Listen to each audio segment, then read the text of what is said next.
নমস্কার, আপনাদের সকলকে স্বাগত জানাই চ্যানেল রূপা মুখার্জির অপর একটি ভিডিওতে। আজ আমাদের আলোচনার বিষয় হলো ভাষা, উপভাষা। তার আগে আমরা আলোচনা করে নেব ভাষার উৎপত্তি সম্পর্কিত যে তত্ত্বগুলি আছে সেগুলো নিয়ে। এগুলি কিন্তু সমান গুরুত্বপূর্ণ যে কোনো পরীক্ষার জন্য। তাহলে চলুন শুরু করা যাক।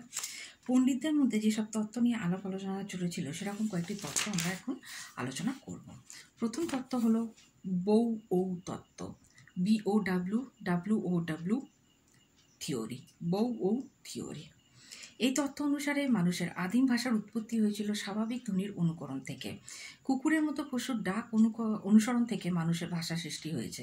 এই তত্ত্বের নামকরণ করা হয়েছিল বৌ তত্ত্ব। এই তত্ত্বের সমর্থকেরা বলেন প্রতিটি ভাষাতেই আছে বহু স্বাভাবিক ধ্বনি, যা থেকে ধ্বন্যাত্মক নাম ও শব্দ তৈরি হয়েছে। তাদের অনুমান আদিম মানুষ একে অপরকে ডাকত মুখে নানা রকম আওয়াজ করে, হিংস্র পশুকে তাড়াতো নানা রকম শব্দ দিয়ে। ক্রমে ক্রমে প্রতিটি আওয়াজের একটি তাৎপর্য বা অর্থ দাঁড়িয়ে গেল। এটা যে একটা নিতান্তই অসম্পূর্ণ ব্যাপার তা বোঝা গেল, কারণ ভাষার শব্দ এত বিচিত্র ও বিপুল সংখ্যক যে কেবল কতগুলি ধন্যাত্মক শব্দ থেকে ভাষা এসেছে এমনটা মনে করা অবশ্যই সমীচীন হবে না।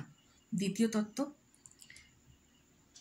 পুহ তত্ত্ব, POOH থিওরি, পুহ থিওরি। অনেকের মধ্যে ভাষার আদিম রূপ হলো নানা আবেগবাচক ধ্বনি, ইংরেজিতে যাদের বলা হয় ইন্টারজেকশনাল শব্দ, আহ প্রভৃতি হলো মানুষের প্রথম উচ্চারিত ধ্বনি এবং এরই বিকশিত রূপ ভাষা। এই তত্ত্বটি পূর্ববর্তী বৌ তত্ত্বেরই অনুরূপ। ভাষার ভাষণ প্রক্রিয়া বা উচ্চারণ প্রক্রিয়া অর্থাৎ আর্টিকুলেশনের বিকাশ, এই তত্ত্ব থেকে কিছুই বোঝা যায় না। ভাষার তৃতীয় তত্ত্ব ডিং ডং তত্ত্ব, DING ডিং ডং থিওরি।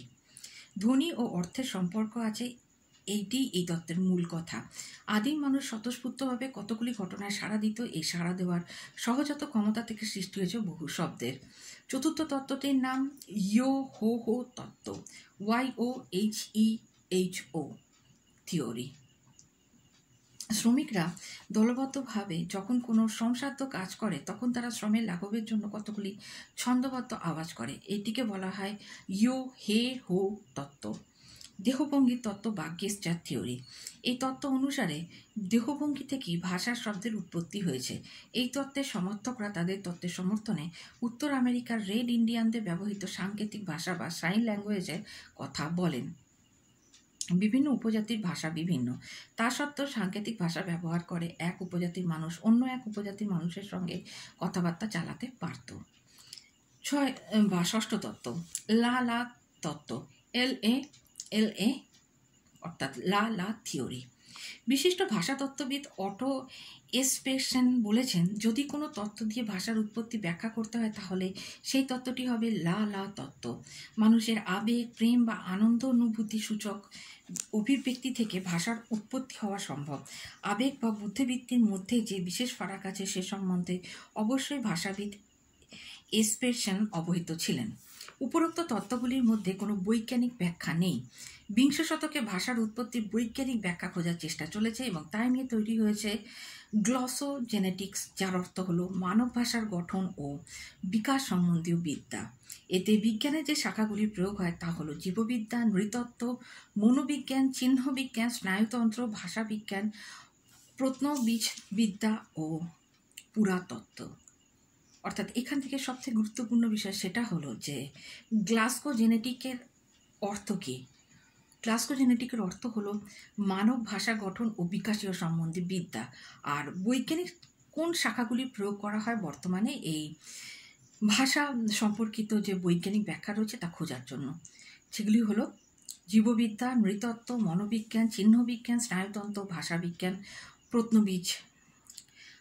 প্রত্নজীববিদ্যা ও পুরাতত্ত্ব। এগুলি একটু মনে রাখার চেষ্টা করবেন। আমরা পরের দিনকে আলোচনা করব modern concept of origin of language বা ভাষার উৎপত্তির আধুনিক ধারণা। সেখানে আমরা চেষ্টা করব মোটামুটি সব কটা থিওরিকে কভার করে নিতে এবং মানুষের ভাষার এত অনন্যতা কেন, what is the uniqueness of human language, এবং তৎপরবর্তীকালে আমরা আলোচনা করার চেষ্টা করব ভাষা ও শিষ্ট ভাষা কাকে বলে, এবং তারপরে আমরা যাব উপভাষা বা আঞ্চলিক ভাষাতে। দেখা হচ্ছে পরের ভিডিওতে। ভালো থাকবেন, ধন্যবাদ, নমস্কার।